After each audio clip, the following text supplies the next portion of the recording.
It's very like invasive. a plague. It's like a plague. It is. It's very invasive. It's like you can't get rid of it. No, No. no. So That is adorable. I do all kinds of things with the pebbles. I make all kinds of people. And then I do vintage jewelry art as well. Using vintage jewelry, I make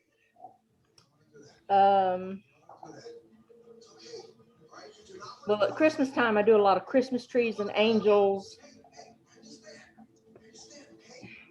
But I also do things like hearts. Were you ever up at Podunk Collar? Was I what? Were you ever up selling at Podunk Collar No. in Little Mountain? No. Oh, okay. Because I thought there was somebody like that. No. Oh, okay. But I love your stuff. Thank you. I do a lot of different things. That's the name of my company is Eclecticity, because I just do so many different things, and but I love doing pebble art. It's just a lot of fun. Hey, Randy. Hey, Ruth.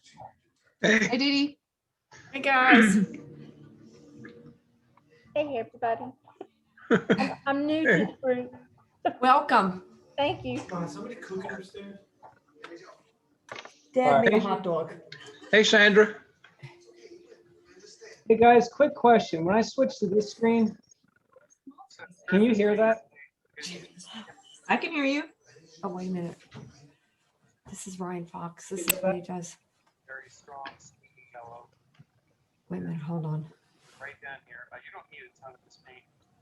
Like a long ways here. Can you guys hear that? And then I will get. I can hear it. Water here. I can't understand it. See the color on this painting. Okay, let me switch to something else here. Yeah, you might need to get a little bit louder. Look at this. Look at this. Oh, this is cool. He does it real I'll fast. have to take my dog's bone away from her. It's driving me crazy. We all have animals. She's chewing like she's going to town. Let me try for this. Oh my God. Oh my God. Are you meaning to screen share right now, Ryan? No, I had to go into a different screen because I couldn't get the audio to work on the recorded portion of it. And so this is all time lapse, but Ish, because you're mixing basically all the primaries. It's a very different color down here than what you get. Oh, no. I've dried my painting. Make sure it's 100% dry. And I've also put it up on a little bit of a paper towel so it's elevated. I want gravity to do some work for me here. I'm going to go back to my palette here. So could you hear that scream when it was playing? I can hear it. Is the volume good for everybody else? Yeah, that was good. That was good. Yeah, for some reason the pre-recorded video wouldn't work unless I Hey, went what, Joyce? to a screen share. I was trying to get into the meeting and then it busted in. I didn't hear you. So yeah, so I'm kind of on a little different screen. I had to do the screen share options. Oh, well, I am too. Okay, I think I'm good now. You guys can all hear me clearly? Yep. Yep. Okay, well, I was just curious. I'll talk to you later. Okay, I think we're good. So sorry to interrupt. No, she's Oh, that's quite all right. Bye-bye. Everybody, this is our open social time, so everybody's just kind of chit-chatting and saying Okay, hey. bye-bye. Hello. Here. Jump to the now again. Hey, Roger. Hi, it's Barbara. Hello, how are you? I'm doing fine. Good, I'm glad to hear it. Yeah. How are you? How are you doing? I'm doing wonderful. Trying to stay inside and stay dry right now. Okay. That is awesome. Yeah. Ryan, I think your video started again. Really? This should just be this isn't a video, it's live right now. Oh, that's just you? Okay. Yeah. Gotcha. Yeah. And then I had I couldn't get my iPhone to stop. I was flipping out just a second, so it was working. It's been a day. I mean, I tried to go look this up or something. Do you guys see the error in that? See It's, the error? Yeah, what is today? Oh, today is the 15th. Yes. President's Day. And so I went to the first post office, I'm like, oh, so they must be closed early for some reason. I went to the second post office, I'm like, oh yeah, it's a federal holiday. That sums it up. Okay. Yeah, if you guys ever have an issue with hearing me, please Making way too much noise. keep this up. Like,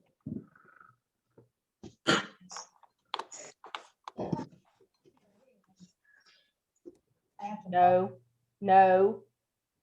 Sugar. the chat screen. This is my first date. The case is handled. There was another guy who got arrested 4 years ago. Jason Tedra, Yeah, there's, Box. who's from Charleston. check it I already did it several times. Every time I went to Charleston, visit one of my guys. No. Hello. Hello. Music and inside. No. Righto. I was looking for light.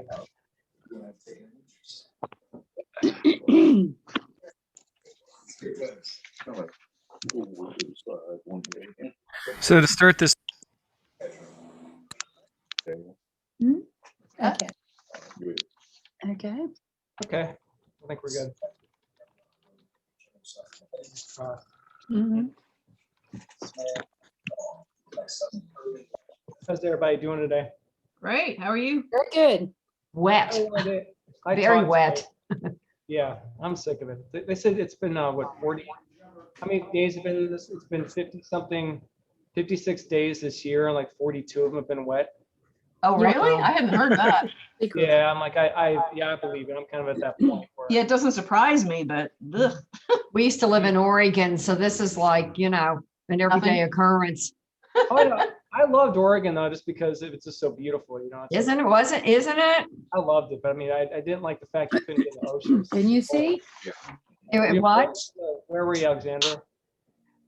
We lived in West Lynn, which is near Portland. Yep, down in Lake Oswego area, isn't Yeah. it? Oh, yeah. We know Lake Oswego well. Yeah, I lived right downtown off of MLK, so I was literally right by the, it was the Broadway Bridge. So I would Oh, literally okay. ride my bicycle to go downtown. Like when I worked downtown, it was quicker to ride my bicycle than try to find parking. And then, so I had a car that was 7 years old, had 30,000 miles on it. My bike probably had 30,000 miles on it. I used to ride my bike to Multnomah Falls a couple times a year. That was Oh, about- wow. Oh, wow. Everybody bikes in Oregon. Yeah, everybody. that's what I did. And then I got here and I'm like, where are the biking lanes? And Yeah, you don't want to bike. You don't want to bike on a main road here. I did it like twice. You're going to be roadkill. Yeah. Yeah. Wow. We miss Oregon, but I wanted to be back out on the East Coast where my family is. So Yeah. Yes, one of my favorite shows.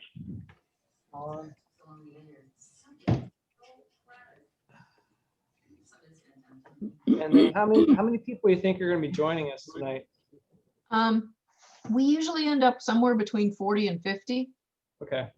So we've got a few more that I'm sure are going to be joining us. Yeah. Now, because I just switched to a little different screen, I of course can't see everybody. Do you have it when they talk? Will they pop up on the screen? You set that on your end. If you set your view to speaker view, you'll see that.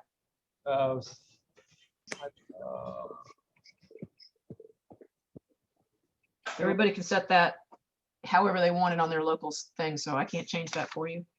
Except for when I make you the featured person, then when I do that for you, then everybody will see just you.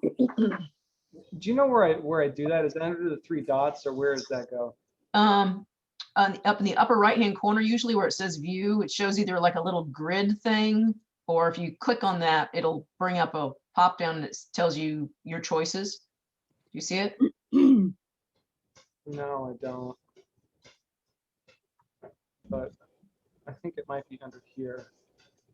Are you on a PC or a Mac or a what? Yeah, on mine, it's in the upper right-hand corner. Mine is too. Mine is too. I don't have anything in the right-hand corner. Dale, can you hear that? I can you? No, put the sound up, just. Hold on a minute. Over Hold here? on. Yes. Mine Barbara, right I think Anna Kay is trying to come in. and gives you view options. Where is it? Mine is right at the top of the screen in the middle, and it says view options tonight. It's different for some reason. Yeah, Okay. I don't have anything there. Hi. Let me get a Kleenex. Screen sharing. If you have hover your mouse up there, it'll pop up. It should pop up. I think it's different because I'm on OBS. I think I'm gonna have to use this. Yeah, you do low down. That chair is flat. Okay. Maybe down at the bottom. Yeah. Down in audio settings, video, stop video, now video settings. Great to do that recording. There you go.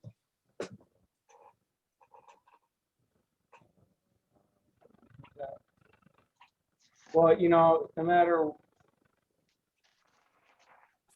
Finally tonight, having a celebrate Mardi Gras at home, here's Morgan Chesky. In New Orleans, Kentucky said. Yeah, I don't see that view, but that's okay. I'll just decorate my house and I'll pull the attic view down and I'll just throw some things at my neighbors. She called it a house float, and the idea took off. Families get creative. And Hightower Patterson. Hey. This is Joe Slade. Hey, Joe Slade. How are you doing, gal? I'm great. How about you? You're doing fine. What's it saying, Anna Kay? I read your recent. So to start this painting today, I'm going to use sepia. We're not starting that yet. Your video is starting Okay, again. then you're in. You're in. If you can see him. Picture of the Duomo. I was just looking at that to Italy a Okay. couple of years ago. If you can see him. Congratulations, Anne. Yeah, you don't want to record. Just leave everything else alone. Oh, active view. Yeah, I don't know. Okay, good. Then I will be able to see you in a minute. Okay, I'm gonna hang up. Probably a good idea to mute everybody. Well, this is our open, our open visiting time till we start the meeting. When I start the meeting, I'll mute everybody. Okay. Barbara, Yes, ma'am. Barbara, can you see me? Who is speaking? Yes. Ruth Demira. Ruth. Oh, there, I Yes. see you, Ruth. Yeah. I had to log in a couple of times. Oh, really? Yeah, it wasn't connecting. Huh. Well, I'm glad you got in. Yeah, me too. Hey, Ruth. Hey, Mary, how you doing? Hey, Barb, can you hear me? Who's that? Karen Larrabee. Yes, ma'am. I do. I hear you and I see you. Okay, Hey, because hey, I had Karen. a problem. My screen is different this time than before. Well, then no doubt they probably did an update. They're notorious for doing updates for things, you know? And I Mine- can't get mine all looks- the little thumbnails. All right, you got me. Mine is different too. Me too. I'm sorry, folks. That's not in my control. Okay. That's okay. Okay. Hi, Ryan. I see you big and personal. Good, good. Yeah, I can see people when they're talking now. It was on the people's screen with whoever's speaking pops up on there. But then I Yes. only see one person at a time. Okay, so they know I'm there, right? Who's that? Who's speaking? Ruth. Barb, Yes. Because I don't are you feel going like to be at the I just take-in wanted to make when sure we that I take was in paintings? following Yes. you. Will You you may bring my still- necklace? Yes. I have it in the box already. You can remember that. No.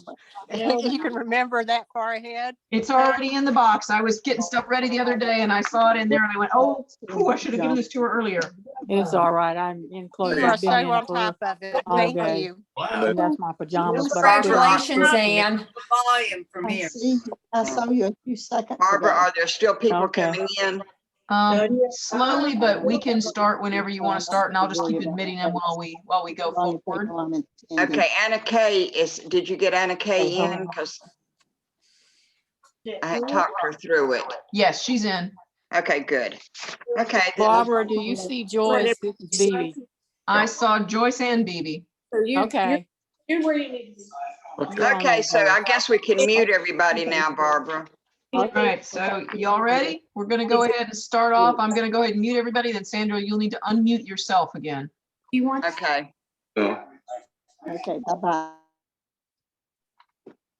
Okay, we'll call the meeting to order and welcome to any new guests. Happy day after Valentine's Day to all of our members. And I think we've got at least one new member online that I heard when I first came in. This is probably the first Zoom meeting that I've been to that I'm glad to be on Zoom rather than driving over to Chapin tonight. So the weather is not good here, and I don't think it's any better over in Chapin. Couple of things. Want to give a big shout out and a huge congratulations to Ann Hightower Patterson White. And you may have read about it online.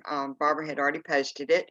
The International Watercolor Masters, an international group, and I'm reading if you don't mind.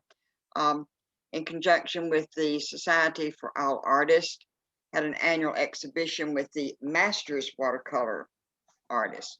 And they decided that they would have a contest and hang beside the Masters by invitation only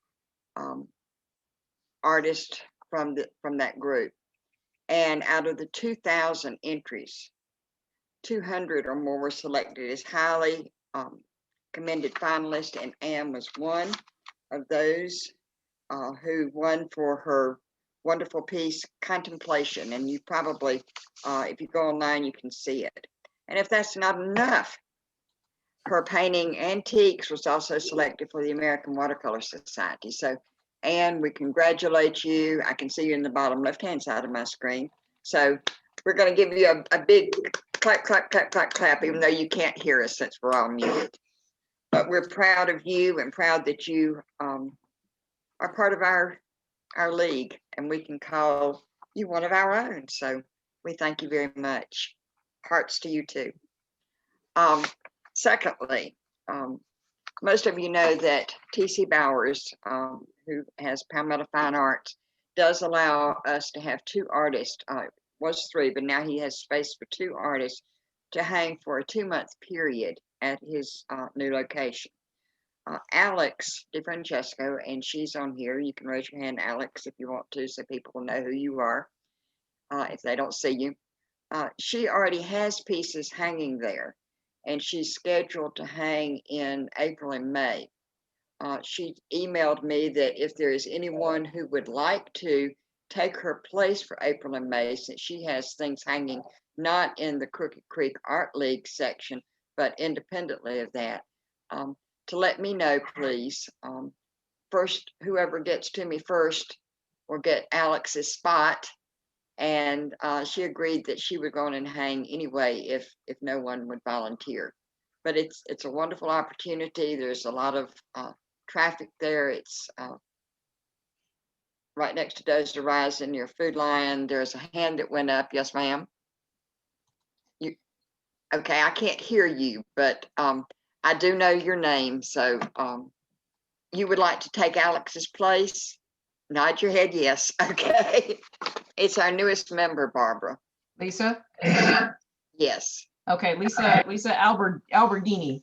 I might be massacring her name. I do know the name because I have emailed you before about the juried show. So I will put you down, and I thank you for relinquishing your spot, Alex. So that will be in April, May, and you will hang with Bobby Sorensen, Lisa. Write your name down. Before we go on with our regular people who are going to talk about workshops and the juried show, I want to ask Renee Eshleman to just mention something about still hopes and follow-up. And Renee is on here. You'll have to unmute yourself, Renee.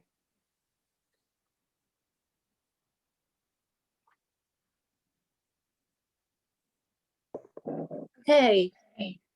Hey. Yeah, the a survey about the show went out today, and what we're hoping is that those who participated and those who didn't will give us some feedback on the show, its operation, and give us any advice that you'd like to offer about the Still Hope show. Okay, and it's very quick. I did it this afternoon, so it's painless. Just go online and you can take the survey. Good. We tried to make Anything it else, so. Renee? That's it. Okay, then we'll go on with our normal business. Carol, I will go on to you about workshops. Carol Blackwood, our workshop coordinator, and then we'll proceed on through our agenda. I wasn't going to get unmuted there for a minute.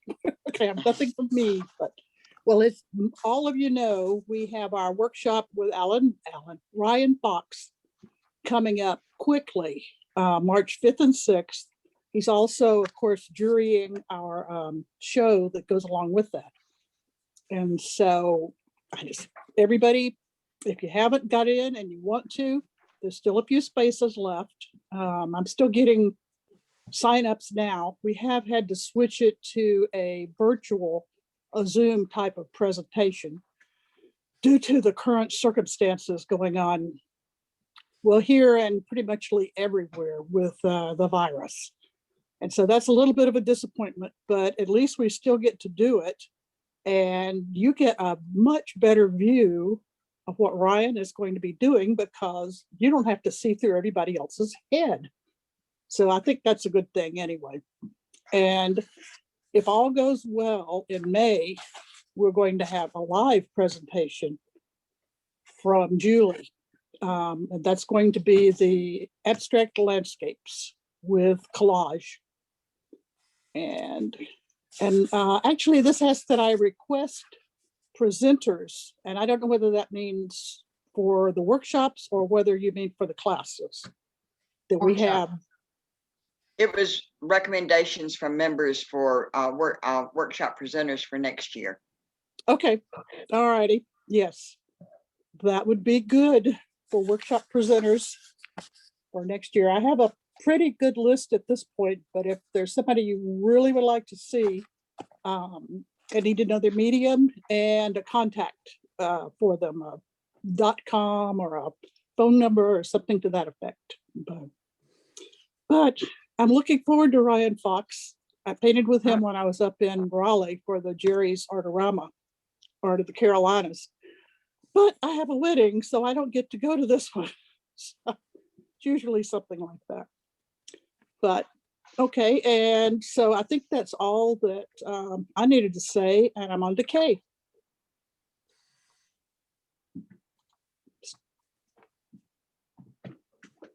Still muted. Hey. There you go. Sorry. Okay, well, I think I have news. I don't know how many of you have heard, but first of all, we came to the decision that we couldn't hold the reception in person this year with this virus. There's just too many unknowns, and so we're gonna have the award ceremony online on March the 15th, our usual meeting time on March the 15th. And we're all feeling kind of sad about it, but we think it's best for everybody to go ahead and do it that way. So just trying to keep everybody safe. I guess the next thing I needed to talk about was take-in, because that's going to be different this year too. We're going to have to do it all on one day on Saturday because the park is closed on Sundays. And to make it as safe as we can, we're going to do it by alphabet, according to the alphabet. So A through E will be from 10 to 11:30. F through P will be 11:30 to 1 o'clock, and P through Z will be 1 to 2:30. Did everybody understand that? Hope so. You'll still have to wear masks and observe social distancing, and we'll just try to do our best to get everybody in the best and easiest way we can. And takedown's going to change too. This year, we're going to take down all the paintings. We'll have volunteers take down all the paintings on Saturday, March 27th. And you can come and pick up your artwork from 10 till 2. Now, I'm sure most of you know the room that I'm talking about. It's got an outside door. It's the yoga room. It's the big room on the right-hand side when you come in through the front doors and go around the outside of the gymnasium. And we'll have all the artwork in there lined up on the walls. You can come in the outside door and wear your masks and social distance. And you'll be asked to sign out your artwork just as you have in the past. That part will be the same. Everyone will still be allowed to, in the building, to view the artwork. You can still walk through with a mask and look at all the paintings, the artwork, as long as you follow the park rules. And we'll also have them all available online. So next, we have had to make some changes in our 3D artwork category. So far, we only have had one entry in 3D, and there needs to be at least 5 entries for judging to be fair. So we talked about it at the board meeting and decided for this year only, if we get fewer than 10 3D pieces entered, we will just contact all the artists and they will be given a choice of how they want to handle it. 1, if it's suitable for a wall hanging, it can be judged along with 2D art. The second, they can either have their entry fund or their entry refunded and show the artwork in exhibition and for sale only. Or 3, we'll just refund the money and they'll be returned. And then the board's planning on working on this issue for next year's prospectus to see what we can do. We just haven't had very good participation in the 3D artwork. So please remember, donations are definitely welcome. Since we all have not been able to help by volunteering this year, we'd be glad to take a donation. Just please send a check to Maureen or do it online. And I think that's all I have for tonight. If there's any questions about the take-in, it's all online. But if you have any questions, I'll try to answer them. I hope you're getting your artwork in. Mm-hmm.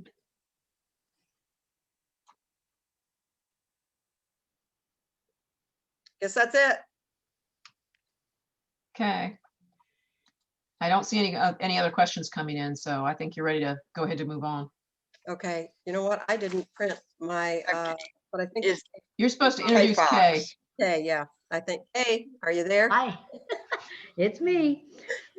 I get the honor tonight of introducing our presenter, Ryan Fox, who is a signature member of the American Watercolor Society, as well as numerous state and regional watercolor societies. He is published in the Watercolor Artist Magazine, Art of Watercolor, and in hardback covers of the Splash 15, and he has instructional DVDs. He is our Juror Show judge and also our workshop presenter for March. With no further ado, I'd like to welcome, oh, I'm sorry, I forgot one thing. I thought this was interesting since I do photography. He received his BFA in Fine Arts with a concentration in photography from the University of Michigan. He focuses on landscape and architecture from around the world. And again, with no further ado, I'm going to turn it over to Ryan Fox, our presenter. Ryan. If you guys have questions, please enter those in the chat box. I'll try to bounce back and forth. This is of course new to me too. I'm so used to teaching in person, so it's a little different on the computer with all the technical issues. But welcome everybody. I'd like to, I'm glad to be here tonight. So my name is Ryan Fox, signature member of the American Watercolor Society. So I haven't been able to get in for the past 4 years. So congratulations, Anne, because that is really, really difficult. I always think I have a piece that's going to make it, and then I get rejected. And then that makes me say, I'm just going to paint something better. So you know how it goes. It's well, so I just so this workshop is going to be focused a lot on kind of loose and fast watercolors. One of the things I think is so nice about watercolors, you can do, so many different things with it. You can paint really slow, like the painting I have back there, which is Fort Worth. I've got some big ones of New York. Sometimes I'll spend 2 weeks on paintings, and then I like to just go nuts and honestly just do a painting an hour for a couple weeks and just kind of see where it goes. So what I'm going to do is I want to switch over to make sure I've got which screen I'm going to. So this is showing you some pictures. This is what we're working on in my class today. We're working on just using salt effects in a doorway in Tunisian, so pretty similar to some Moroccan stuff. But let me switch over here. Yeah, some of these little ones are just my favorites. Here's a painting I did of the Berlin Cathedral, and I'm constantly bouncing back and forth between, like I said, different techniques. So on this one, I threw a bunch of paint down on the paper first, and then I went in and I drew the Berlin Cathedral, and then I painted the whole thing, with all those colors underneath it. And what it does is it just gives it such an interesting kind of texture and look. I probably spent more time drawing the cathedral than I did painting it. This painting I probably did about an hour and a half or so. Really not that long once I started working on it. Here is an example of this is Bhaktapur in Nepal, which was an absolutely beautiful place to go. And this again is kind of the same technique. And we're going to do one of these in the workshop, something similar to this. So people are always welcome to work on whatever their own subject matter they want. I don't require that you paint the same photograph that I'm working from. So if you want to, you're welcome to do that, but you also work on your own images too. Because not too many people want to paint necessarily Bhaktapur, Nepal. But this one was a little bit different. What I did with this was I threw a bunch of masking fluid on it, painted the whole thing, and then peeled it off. And I went in and I spot toned, the sections of the masking fluid. You could see where, and it just gives it such interesting texture. And it's fun. It actually takes quite a long time to spot tone those, but the whole painting itself didn't take me very long. It was just the spot toning which took me the most time. And again, if anybody's got any questions, I'll be happy to answer them as we go along. Now, here is an example of, have we had anybody visit Bruges in Belgium? This is Bruges at night, and I love to do these nighttime cityscapes. And this was a very fast painting. It didn't, I did a 5-minute drawing, and then I went in, and you can tell it's a pretty limited palette. I've only probably used yellow ochre, burnt sienna, and probably ultramarine blue, so maybe 3 or 4 colors at most.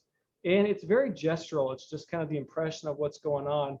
And these are one of my favorite things to do, is just do these fast paintings. Now, you know how fast paintings are. Sometimes they turn out, sometimes they don't. But if they don't turn out, that's okay, because you only, wasted an hour and a half on it. So it's, I don't worry about it too much. And sometimes they don't turn out. I go back and do them again a little bit different, make sure that then it does work when I go back.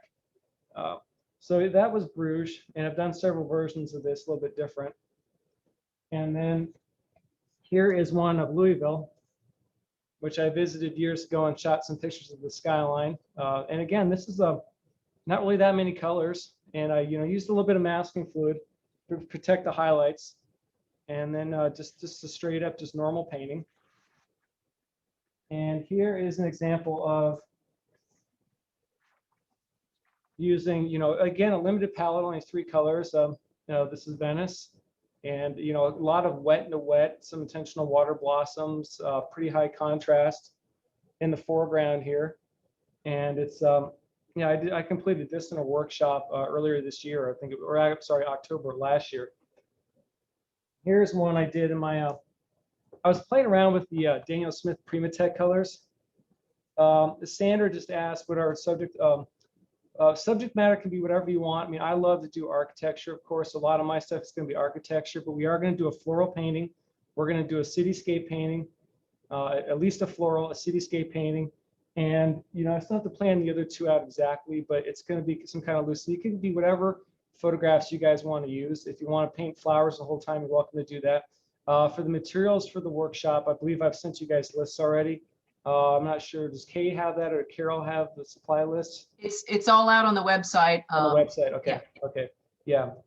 So this painting here, I'm gonna switch back to it. It's this is from Cusco, and this is all the Daniel Smith colors, which are the Primatex, which are, I don't know if you guys have used those. They're very odd colors.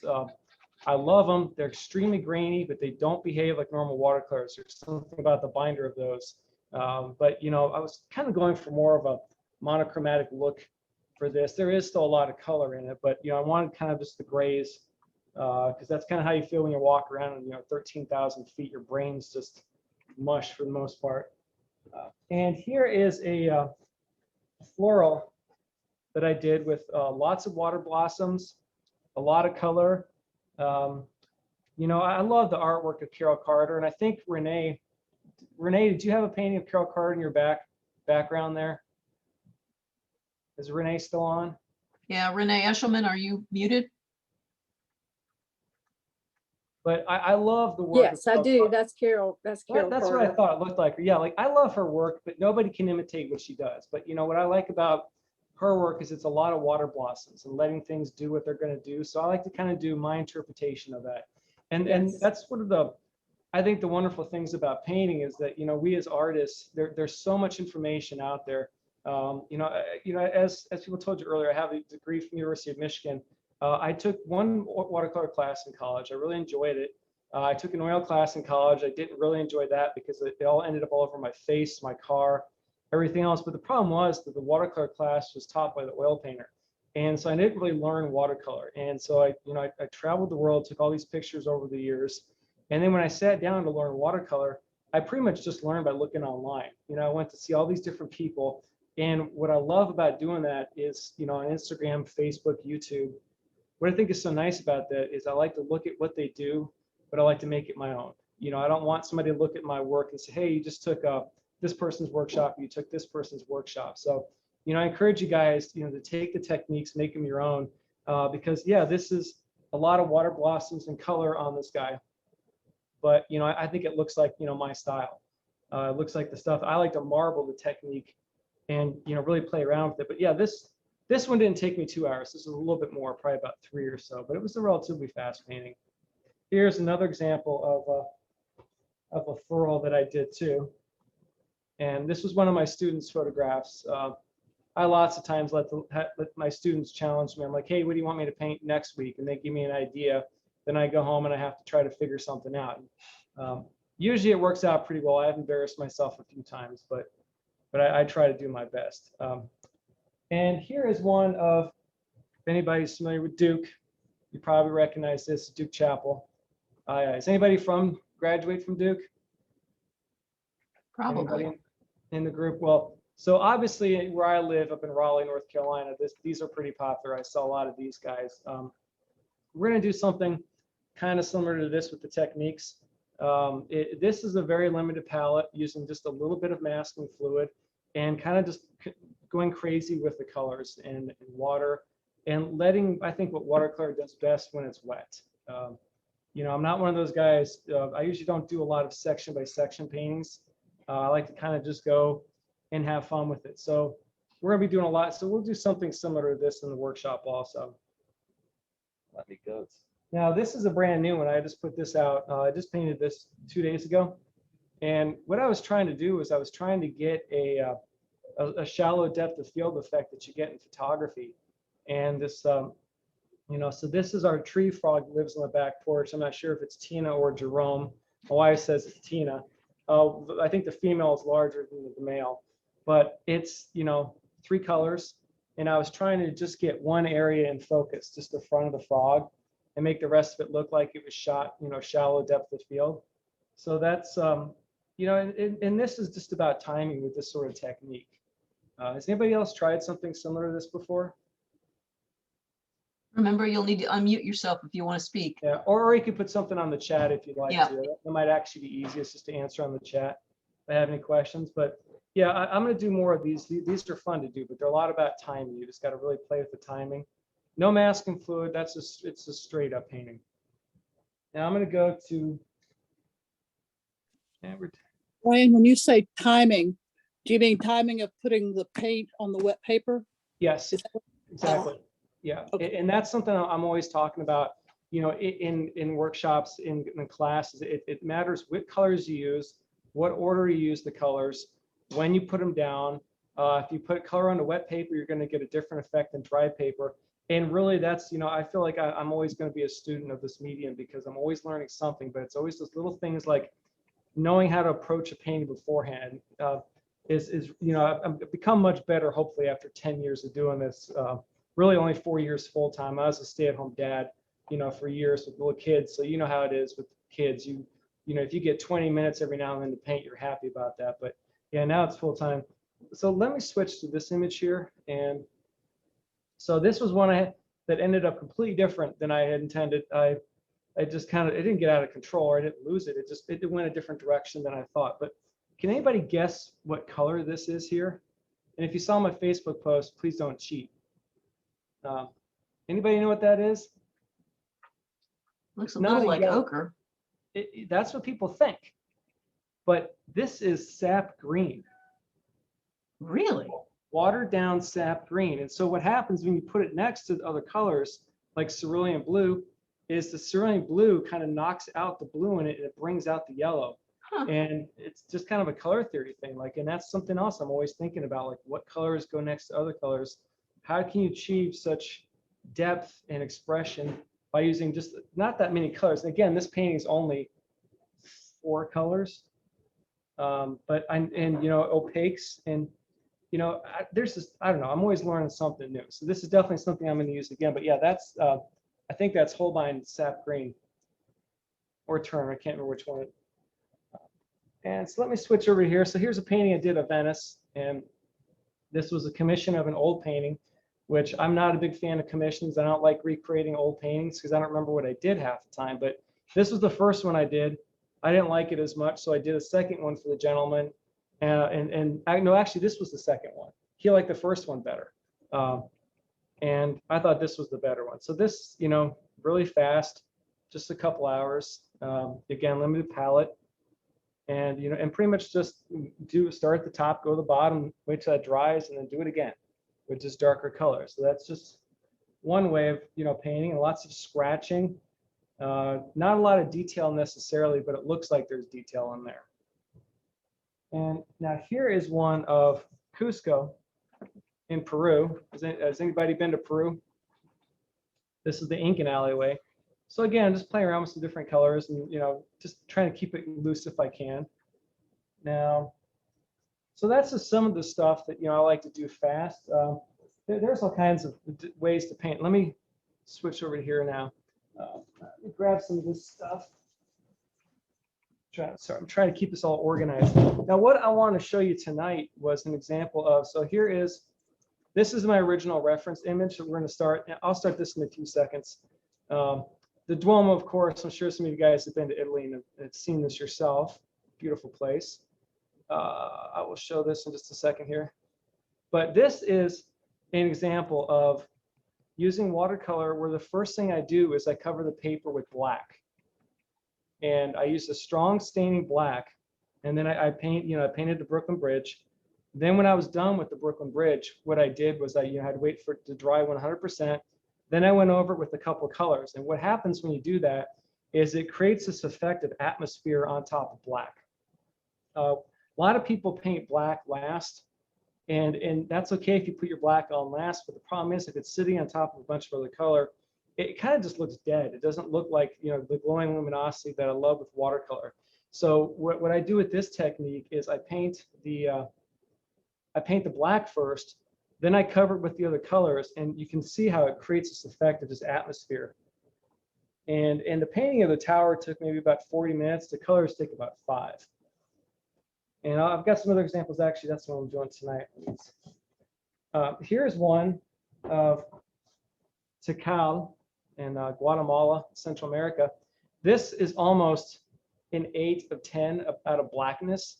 And then what I did is I literally just covered it with colors. Now this, of course, is an opaque white color, but these yellows weren't, and the red wasn't either. But the thing is, I just add enough color to sit on top And what it does is it's not quite a pouring technique. You can use a brush for this, but the colors just sit on top, and it creates the effect almost of mist or atmosphere glowing through. And it's black first, and then the colors on top of it. So it's a non-traditional way to do watercolor because you're not going light to dark, you're going dark to light almost, which is a little bit different. Yeah. And then here is an example of Stonehenge, which this was a pretty fast one. And I did several layers. I darkened down the oranges. I did the dark first and then made like this lightning bolt, which I don't know how to look at it. I think it kind of looks like Thor coming down from the sky. It might be a little cliched, but I don't know. I have fun with these guys. I did this in about 45 minutes. Here's another one of Stonehenge, which I really wanted to go to Stonehenge my whole life. And I got to Stonehenge, and you can't get within like half a mile of the place anymore. It's all roped off. And I'm like, well, that's kind of anti-dramatic. That's as close as I could get, which is, not really a whole lot of fun, but trying. Now, here was a painting that I was going to literally just throw away. And I did the black first. I did the colors on top of it. And then it just didn't seem to work. So what I did is I took out some stencils. I scrubbed off some stencil designs, played around with it a little bit, and then I loved it after it took a little bit of work. So it's just I'm always trying to think of just something different to do, because what's great about our jobs is we can have fun with them. It just have to be the same thing every day. We can do whatever we want, which I think is fantastic. All right, so now the image that. Let me switch back to here for a second. So the painting that I wanted to show you today was going to be, this is the reference image of the Duomo. I'm not really using my palette much, but during the, when we're having the workshops, I will be showing screens with my palette. So here's a close-up of my palette. I'll talk all about the colors. Again, I don't really use that many colors when I paint. Usually it's 3 or 4.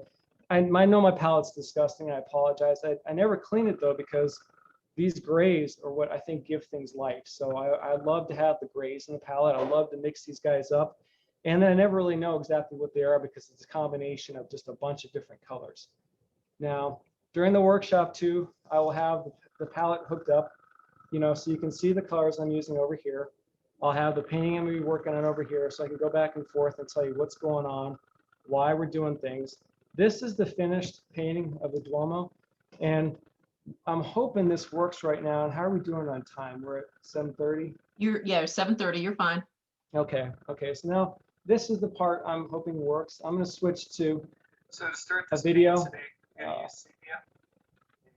Can you guys hear that? You can hear the video. We don't see it.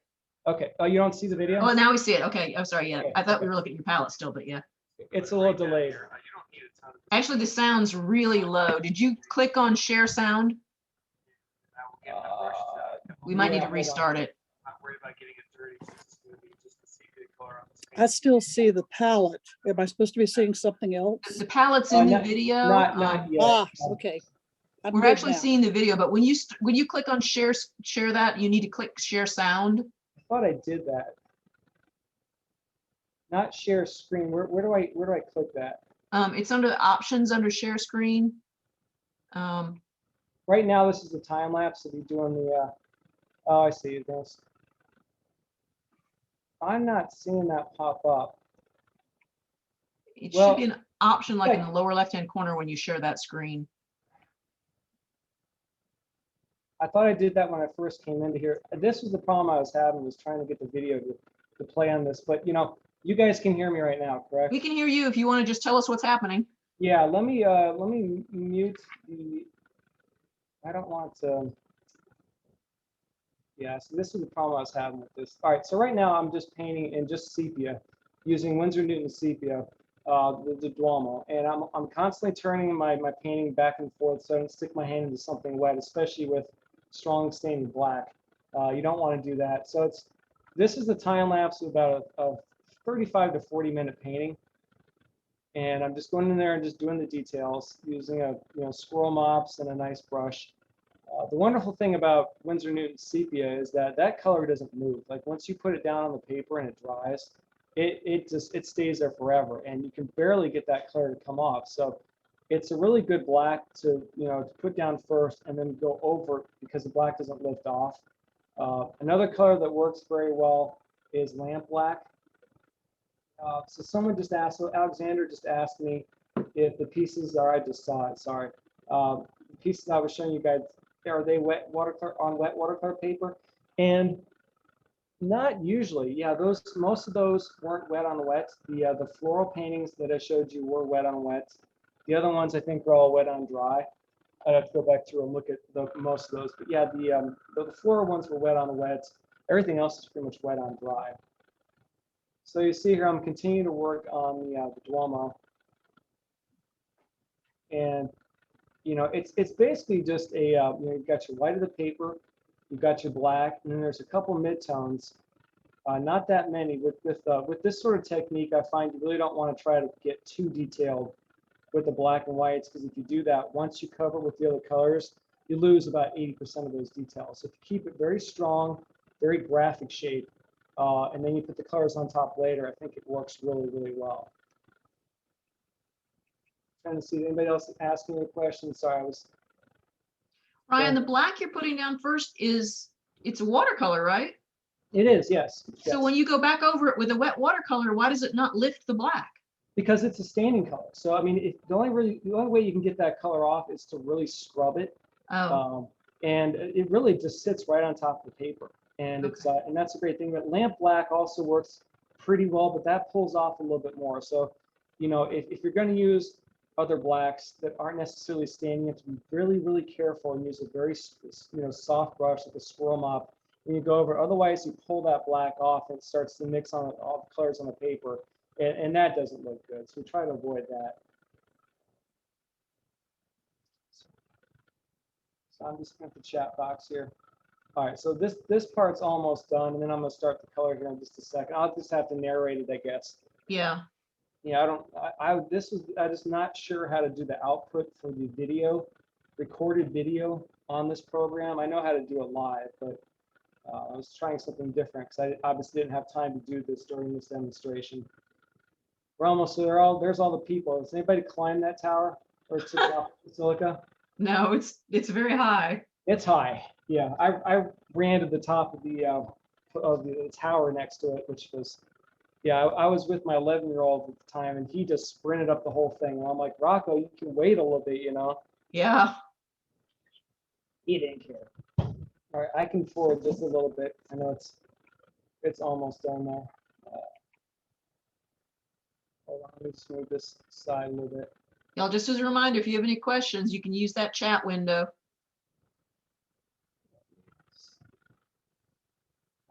Oh no, can you still see me? Yeah, we see the video. Okay, and I don't see you guys. I'm not sure I did.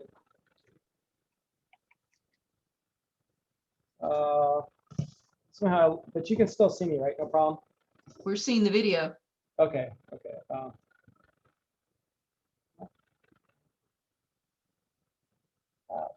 right, now we're back to the black and white painting. Okay. Couple values. All right, so we've got, as I was saying, we've got the darker the paper, the light, the medium values, the darks. And then let me go. So Anne's asking what paper. I typically use a 140-pound Arch or a 300-pound Arch, and I also have a lot of Fabriano Artistico. I have had some problems with Arch paper lately, though. There's been some issues with the sizing, which is really bugging me. But for the most part, Fabriano works really well. It's a little bit harder than Arch, but that's all I ever use, are those guys. So now I'm talking about changing my water because you can see how dark it is. You guys can hear me okay, correct? We can hear the video very muted, and we can hear you talking. Okay. All right, so the next step is to figure out what colors you're going to use. When I'm working on top of black, I don't like to use a lot of colors. I like to just do one or two and make sure they work well together. So what I'm going to do is I like the idea of having a purple and an orange. And then, so what I'm going to do is I'm using Imperial's Purple by Daniel Smith. And what I do is I put that down on a piece of paper first and make sure it's emulsified enough. Rinse off the brush with the clean water. Go to your orange color, Paranone orange, and then put that down on the piece of paper. And then literally just let them touch each other. And I call that kissing. And you see the beautiful effect you get when those two colors touch right there. Alexander's asking what kind of pencil to use to sketch. I typically use I go back and forth between either a 2H pencil or a mechanical pencil sometimes. Yeah. This is what happens if you mix the two colors together on the palette as opposed to on the paper. And you can see it's a very different color. It's not the same as letting them kind of kiss together on the paper.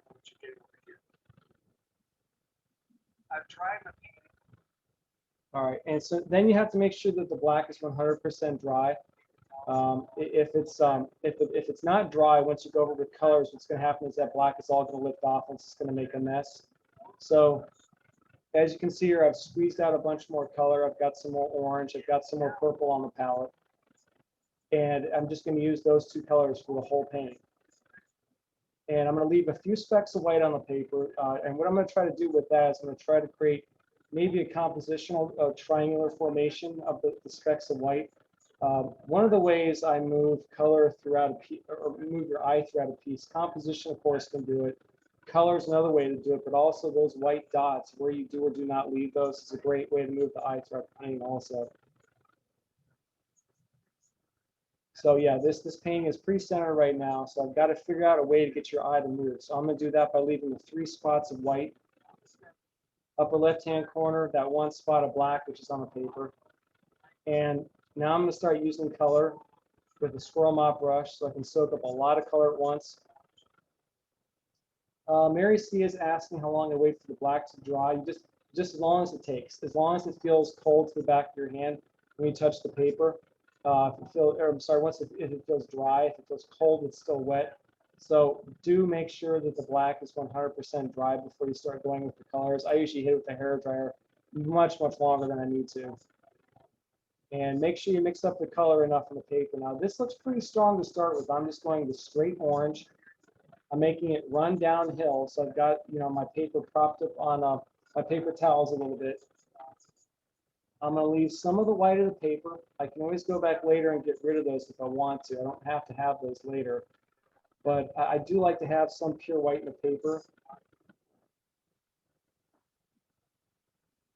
And you see how the orange is going to start running downhill on me because I'm using just a ton of water and a ton of color. And you got to go pretty fast with this process, which is why I typically don't paint these very large. It would be harder to do like a 22 by 30 in this style, but you could do it. You just need big brushes. So I'm continuing to use the Paranone orange, which is a very strong staining orange. It's actually the only orange I use on any of my palettes. And rinse your brush off before you go to your next color, though, because we don't want to mix the colors together on a palette.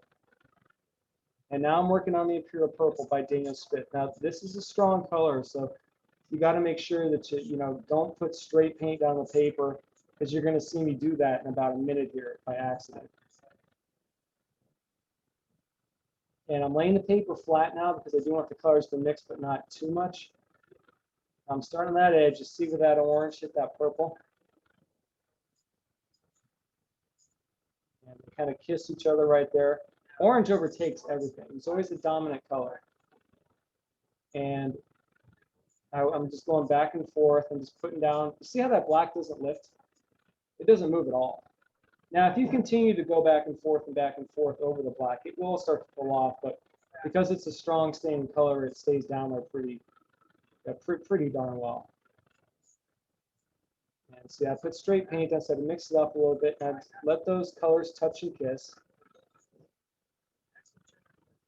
And yeah, I mean, I spent 40 minutes painting this painting. It's going to take me 5 minutes to put the color on. And kind of, I was going to miss a little spot of white down in that area too. So I'm going to try to go around that. See, that's where I put straight paint down on the paper. So I got to mix that up a little bit. And knock it down a little bit with water. And now I'm going to let gravity move things around a little bit. Now there's a lot of water on the sides of the paper. I could have put paper towels down there first. I didn't know because paper towels have a tendency to soak up a lot of the color on the edges. So what I've got to do now is I've got to go and I've got to clean up all the water underneath the paper. So I'm just going around the edges here. I call this cleanup on aisle 4. And just let things move around a little bit. So I started to get a water blossom there. So I'll make sure to get that water out from underneath there. If that happens, you can you can use a hockey brush. Yeah, I'm going to take out this spot now. So I'm going to go back with just a little bit of pure water and let that orange get rid of that white spot. And take a little bit more purple here and start flicking it down on top. I love to do this in paintings, flick kind of some, just colors into things. It depends on the order you put the colors down. I'm going to talk about that a lot too. You can put down orange first and put purple into it. It might not be a very pretty color, but if you do it the opposite way, sometimes it's beautiful. And clean up on aisle 4 again. And now that I've got that water blossom, I'm going to pull out a hockey brush here in a second and kind of even that up a little bit because there's a water blossom on the right-hand side. And that's what I'm grabbing right now. That's a giant hockey brush. It's like a 6-inch one. And those are really good for kind of evening up. If you get puddles of water in sections, you can get rid of them pretty easily.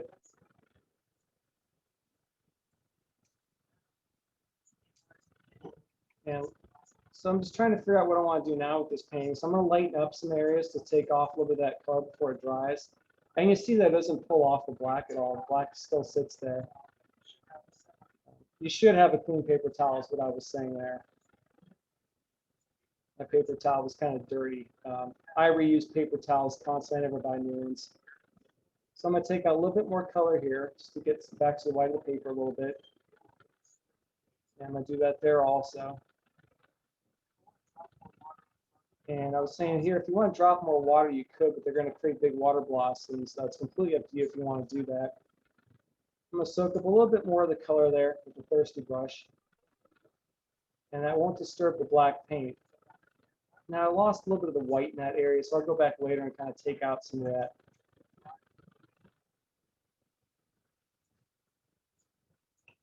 And just play clean up on aisle 4 again because you always get more water than you think underneath there. And that's pretty much it. That painting is that's done. Now this is, let me go here. This is the final painting. So, you can see it dried a little bit lighter. And what I had to do was I had to go back in and with a magic eraser, and I took out a couple spots where I'd missed it for the white. I took out a little spot in the upper left-hand corner. I think I forgot to leave that white when I was doing that. I took out a little bit in the lower right-hand corner, and it's and then I was finished with that painting. But that's how long it took to put the color on. It was literally, what was that, 5 minutes? Yeah, that's pretty cool. Yeah, and they're kind of fun to paint. And that's the thing about these paintings. That, but what I love about this technique is you can see how you've got pure black on the paper, but then you have all this beautiful color sitting on top of it. And what's interesting is that even though watercolor is a very transparent medium, you can make the color almost function as opaques. You can make them function as transparent if you want to. But like that one painting, let me go back to here. Find it. This painting here, I mean, I'm making these colors completely function as opaques, and the white's an opaque one, but the yellow I don't think is. I think that might even be a Reliant, which is a very transparent color, but if you put it on strong enough, it will just sit on top of the paper. Sorry, I got to pull this over that direction. So, and let me switch over to this screen a little bit more. So that's what I think is just so much fun about watercolor, because there's just, I feel like I'm only bound by just my imagination, just how much time I have. And when you're painting fast, you got a lot of time to do fun stuff. So what did you guys think about that? Is it something different? Have you seen that before? That's cool. It's a different way of using watercolor than I've ever seen before. Yeah, and it's almost like I've had people come into my studio and they look at the paintings and they're like, oh, are those is it printmaking? It kind of looks like printmaking in many ways because it's not, you know, a traditional way of painting because I'm going dark. I'm starting with the dark and then I'm putting the colors on top of it. And there's another style of painting I love to do. I don't do a lot of it because that takes a lot of time, but I will cover my painting completely with non-staining black, the whole thing, and then very carefully lift off to get back to the white of the paper. But that's not a fast process. That one takes me weeks. But it creates a beautiful like moonlight effect though. Well, and it's a very different effect than just watercoloring on black watercolor paper, which is another Yeah. option that's out there now too, Yeah, right? yeah. But what I love about these is how the color sits on top, and so it really creates, you know, an atmospheric effect. That one of, let me grab it. Sorry, I got to, because I put everything on the ground there. You know, like this one of Manhattan that I did, I really, you know, I didn't like it until I put the color on top of it. Then it just kind of looked to me like, you know, a New York City day where, it, you know, this doesn't look like it's pure black because there's all this color sitting on top of it. And the same thing over here. But, you know, if you put straight black on top of this, it kind of just kills it. I mean, it's a whole different effect. So that's just, you know, one of the things. So we could, you know, if you wanted to, we could do something similar to this. We could, you know, there's all kinds of things we can do. So, you know, I'm always open to suggestions too. If there's something you guys want to learn, if you see something online, send me an email because, you know, I love to see what my students want to work on. And that's one of the hardest things about doing things online because I want to know what you guys want to learn. When you're in person, it's easy to see what people want to do and where they want to go. But, you know, if there's something like the first day, if there's something that says, hey, Ryan, we want to learn how to do this, send me an email, you know, or even now do it. And, you know, I can start planning for the things that you guys want to learn. So I want to make it worth it for you guys. And yeah, you've already got somebody saying they're glad they've already signed up. So that's good. That is a good thing. That is a good thing. So you want to talk a minute about the structure you're going to use within the workshop of breaking it into 4 quadrants and. Oh, I'm sorry, for what again? Sorry, you had mentioned, Ryan, that you were planning to do like four segments. And yeah, I'm definitely gonna do a floral where a lot of it's like kind of wet to wet and dropping color in, and that would work for architecture because I've done it with architecture. And it's almost like a marbleized effect, which I think is really fun. It just kind of takes some time. Alexander's asked me, she's asked me, is the kind of watercolor good for a beginner? I'd say yes, because when you're a beginner, you don't know as much, you're open to anything. And that's kind of what I think is fun about this technique is it's not just one technique, it's a bunch of different things. And then you can take all this information later and go out and make it your own and do something completely different. But so I'm sorry, I got sidetracked, but what you were asking about, where was I? I was talking about 4 quadrants for the workshop. The first one's going to be a floral, and we're going to do lots of wet and wet and dropping things down. And I'll talk about the order of colors. It could work for florals, it could work for architecture, so whatever you guys want to work on. The second one is I'm definitely going to do like a nighttime city scene with lots of dry brush techniques, limited palette. We're going to simplify everything. So, you know, you could use your own picture. You could use the stuff I'm going to provide. I've got plenty of pictures, trust me.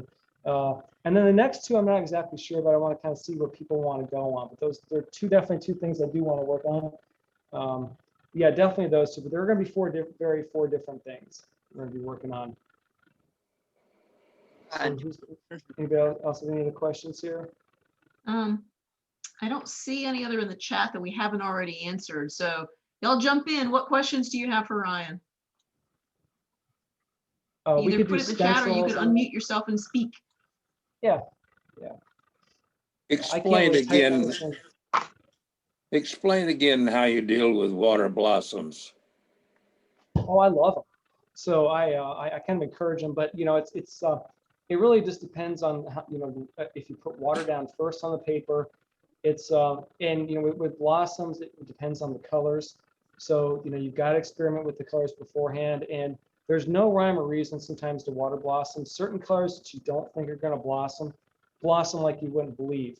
Phthalo blue, for example, is a color that I would never think is going to be a good blossoming color, but it is. Shadow violet, I would think is going to be a good blossoming color. It is. It all just depends on how much water Sometimes it depends on the paper, but really there's no rhyme or reason. Sometimes it's transparent colors, sometimes it's staining colors. And it's just a matter of putting enough water down there and letting it do its thing and not playing around with it too much. And that's the hardest, because you look at it and you want to start fiddling with it. And that's the hard thing, is to learn to not do that. Do you Thank like you. it better for florals and backgrounds? It's good for florals. I also use it sometimes. Let me grab this one painting here. This berry, and of course it's going to be the bottom. So I didn't get huge blossoms in this painting, but I did at the top. So sometimes I'll use it in buildings. It's I did a painting of Michelangelo's David the statue, and all the muscles in David are nothing but water blossoms. So I just had to wait until the timing was correct, and I just dropped in the water.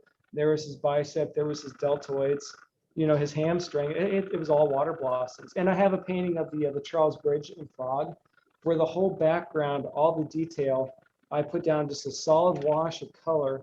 Actually, it was sepia too. Solid wash of color, waited for it to get to the right consistency. Then I went back in with the rigger and pure water and dropped in all the architectural details in literally 30 seconds. And the painting was 3/4 of the way done. So it could be, it could be anything. Does it ever happen when it blossoms the way you don't want? And what do you do when that happens? Oh, all the time. Yeah. I just embrace it, because especially, I think painting is so much fun because I always get an idea in my head. And 5 minutes later, though, I'm like, okay, let's adjust that idea because I've screwed it up. But I don't say that anymore. I don't say that, oh, I've screwed it up. What I now say is, okay, the painting changed, it modified, it just did something different. Let's embrace that. Let's enjoy that. So with water blossoms, I lots of times, unexpected happens. So you look away for 5 minutes, you come back, you're like, oh, that's actually okay. I don't mind that. So what I think is, one of my favorite things about art is I always have an idea in my head, and I get halfway through a painting and it's gone. It kind of takes on a life of its own. But for me, I think that's fun because it's always something a little bit different every single day I go to the studio. Like I can never control watercolor as much as I really do wish I could, but that's why I think I like it. I think I'd be bored if I could control it. So it's fun to get things like this. Awesome. All right, that's about our time slot. Anybody have any other questions that you want to ask? This is your chance. Just briefly, what made you decide to go with just the two color? Basically, you used the sepia, the purple and the orange. And the sepia went down, dried, and then you just sort of put the purple and orange on. What in the world made you think to do that? Oh, Color studies. And, I'm always playing around with colors and doing color studies, and my portfolio is over there. But what I love to do when I get a batch of new colors is I play around with them, and I'm going to talk about this in the workshop, how I figure out what the colors do when they kiss, when they go wet into other colors. And those little color studies are what lead me to other future paintings, because I'll look at two colors that I might not think are going to work well together, but because I did color studies to say, oh, this looks really good next to it. Like this purple looks really good next to this orange when they kind of kiss like that. But they don't look that great when they're mixed together. So I just do a lot of color studies. And sometimes when I can't think of what I want to do for colors, I'll just go through my color studies and I'll find a color and say, hey, I haven't used this in a while. Let's use this. But then there's other ones that work really well together. Yellow, ochre, and purple are fantastic next to each other. And they'll make a beautiful gray when you mix them too, but if you just put them next to each other on a piece of paper and let them kiss, they are absolutely gorgeous next to each other. But they get kind of gray if you mix them together. So, it's a lot of color studies, and those are the things that I do. If I've got 10, 15 minutes in the studio, if I screw up a painting, I just flip it over, I do some color studies, I make some notes on the back of that, and I have just pages and pages of those in my portfolio on back here. We've all ruined paintings, so you might as well use the back of them for something. Because especially when it's 300-pound paper, it goes $15. It does raise a question. Can you talk for a minute about your work process? Do you typically spend like X number of hours a day or whatever? What's your work process like? It's completely different. It really depends. I mean, sometimes with for For some of these guys, I'll spend 5 minutes drawing and then I'll just go paint fast. I kind of go off on lots of different tangents. I'll see something, you know, that inspires me. And then I'll go off on some direction and say, I want to do some really grainy paintings. I'm going to play around with some Daniel Smith Primatex. And then sometimes I'll go back to say, I want to do a few paintings with water blossoms. So it's I'm kind of all over the board because, you know, that's what makes it fun for me, because every day I can kind of go do something different at the office. Like I love being here. It's my playland. So yeah, I'm just kind of all over the place. I'll see something, I'll adapt it. I'll want to learn something. I might have to buy some new colors to learn that technique. There's a guy who I saw online recently, Nicholas Lopez. He does all this stuff with Primatex. It just lets him run all over the paper, and that's going to be the next thing I'm going to kind of play around with and just see if I can figure out how to make that kind of work for me. So I know it's not the easiest answer, but I'm all over the board. Really. No, that's good. All right, y'all got any other questions for Ryan? I just put one in chat. Oh, did you? Yeah. Oh, okay. Yeah, Karen said, I try to do all my computer work in the morning. So I answer my emails, call people from usually like 9 to 11. I try to get down in the studio about 11 o'clock or so and work until about 5 o'clock. So I try to put in 5-6 hours a day. But, you know, by the time I show up here, I've already done a couple hours of other work. Sometimes that's, you know, researching things online. So, you know, I try to get, you know, 5-6 hours a day if I can. But, you know, that varies, especially with, you know, COVID. It's been a weird year. You know, if people get sick or don't get sick, it's just, yeah, it completely changes. But yeah, I try to be here as much as I can for the rent I have to pay on that as well. So are you there 5 days a week or what? 5, 6. Yeah. I love it down here. I mean, it's just, you know, you know how it is. You've got your own private room. You don't have to clean anything up. You just shut the door and leave. If I do this stuff at home, my wife is always like, what are you going to do with that mess? Or where is that going to go? And I'm like, because I used to work on the kitchen table. So I'm like, well, yeah, it's much better down here. But yeah, I try to get down here as much as I can. I always have about approximately 20 paintings at once going on. Usually it's like in the drawing stage. Sometimes it's just the drawing and I've just got to find the idea for the colors I want to use or the technique. Like I'll do batiks. I'll sometimes paint on plastic. But yeah, I'll have a good drawing ready to go. I've just got to figure out what I'm going to do with it. So that's what, you know, the stack of 20 paintings in the corner sometimes is. So you're in a studio offsite from your home? Yes. Yeah. I'm like 10 minutes, so it's not that far. Yeah. Yeah, it's just far enough where I'm not home all the time, listening to dogs and the kids. You know, my youngest son refuses to wear a shirt, so he's been shirtless for 1.5 years. Oh my. Tarzan. How old is he? He's 8. Or no, he's 9. Okay. So it's hard to paint where there's like a half-naked kid running through the house all the time. Distractions, yeah. You can paint on him. I've actually probably tried that. Yeah, I painted on the dog by accident once or twice, atomizing things. So yeah, there's a lot. There's so much. It's a fun job. I love this, and it's fun teaching people too, because I see what you guys do, and I get inspired sometimes by the colors you use. Because I'm like, I would have never thought to use those colors together. Yeah. How long have you been painting or teaching? I'm sorry. Oh, teaching like 6 years, 5 years, something like that. I guess how long have you been painting? I should ask that too. I started in 2011. Yeah, Okay. 2011. Yeah, my wife was pregnant with our second. I figured it was game over. So I thought, well, you know, I just thought, well, and photography, like I love photography, but I didn't like digital photography. So the more I did it, the less I liked it. Yeah. It kind of killed the market, and I just started thinking about painting again. And I realized I've got all these pictures. You know, let's do something with them. And I'm still working from pictures I shot sometimes 20 years ago. Yeah. You know, or I haven't even touched. Like I haven't even painted Tibet yet. I have a bunch of pictures of Tibet. I'll get to it eventually. Do you ever use a spray bottle on? Oh yeah. Oh, you do? Okay. Oh yeah. Yeah, I've got this one. I realized just broke today. So I love these guys, and I love this water bottle. I couldn't figure out for years where to get it. I wanted as a door prize. But yeah, I've got big bottles. I've got small bottles. I have several small bottles because they do different things. So yeah, that's something that's also really important too. Like, you know, This is a really fine spray bottle, really fine mist. This is a very strong one, so you got to know what you're doing. So sometimes with water blossoms, you know, I'll use this one. I'll use the other one. Sometimes I spit on paintings. I'll show that, like, because what's in your spit? Salt. Oh, It's yeah, the that makes sense. easiest way to put salt on your paper is just to spit all over it. Which I'm not sure that's a strong selling point though, Ryan. I don't tell people that, but I see It them. spread COVID. Yeah, I can't do that now. Yeah, it stinks. I haven't been able to spit on anything in a long time.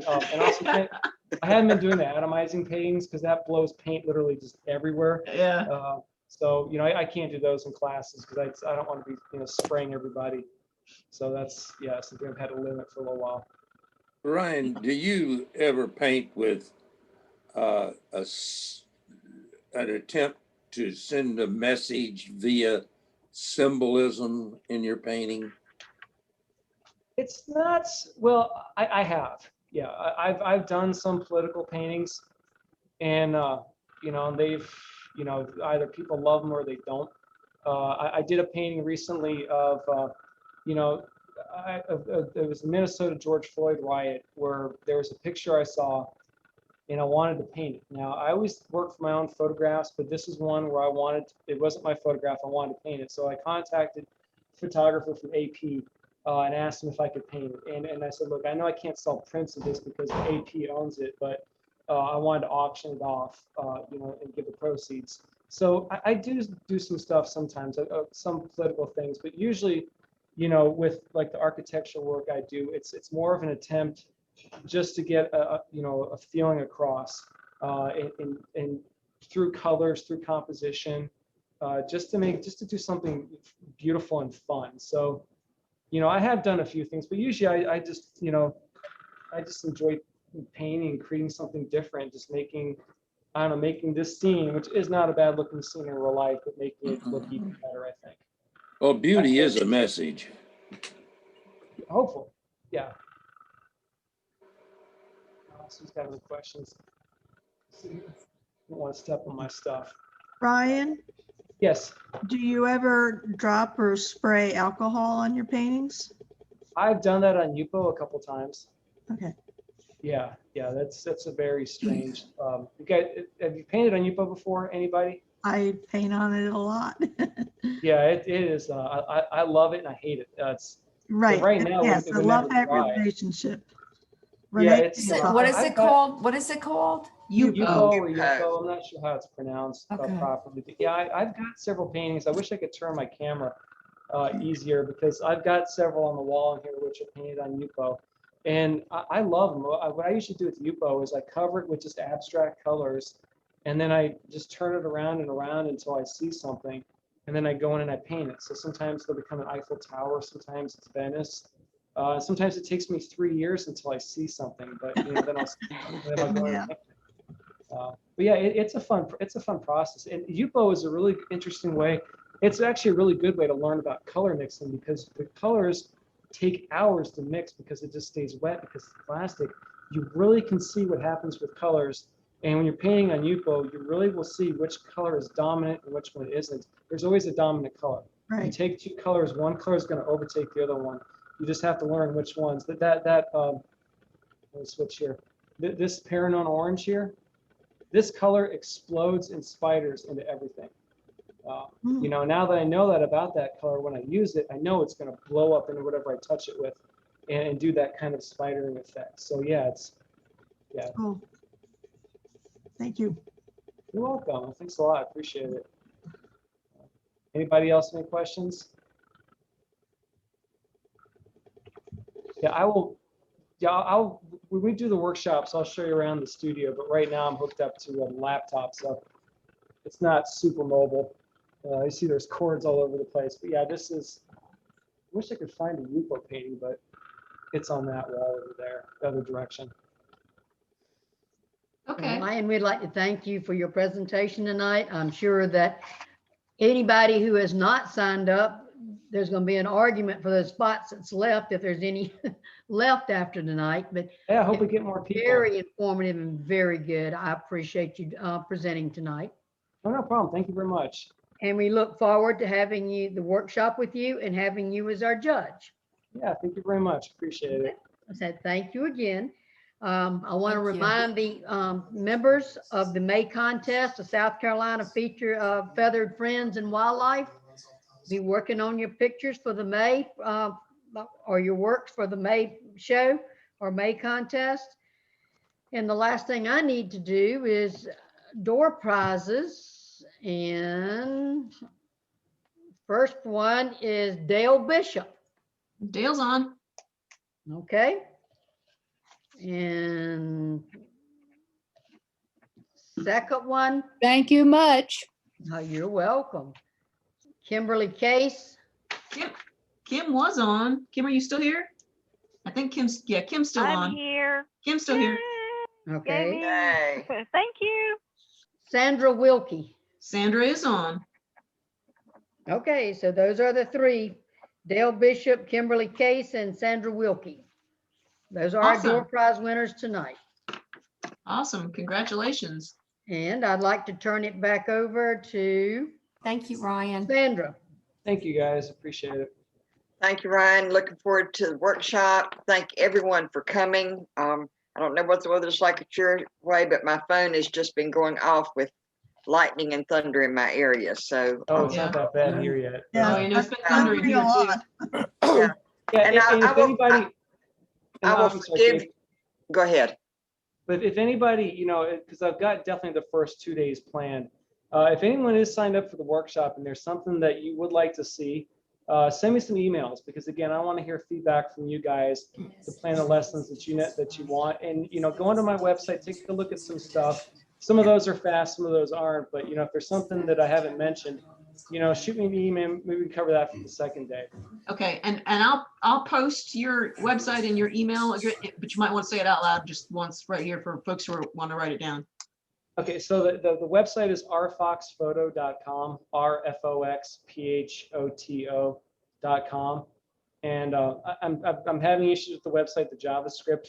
So you'll see a big link at the bottom that takes you to Etsy. Etsy has everything. If you see something you like, send me an email. Now my email is ryan@rfoxphoto.com.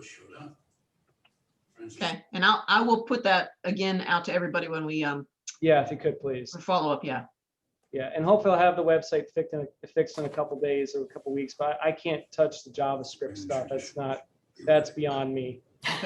It won't let me add anything, so I'm just annoyed because I can't do anything with it right now. So that would be a all problem. the new stuff. Yeah. Okay. And Yes, yes. Ryan, just as an aside note, as a native North Carolinian and a graduate of UNCG, and my husband went to UNC, I will forgive you for showing a picture of Duke. I gotta show you one. Hold on a second. See, I didn't know he was a Michigan boy. I'm from Michigan. My husband's a graduate of Michigan University. Yay! I'm an equal opportunity. Oh, discriminator. Godzilla. Godzilla. Yeah, that's the UNC bell tower. Yep. Oh, I love it. I love know. it.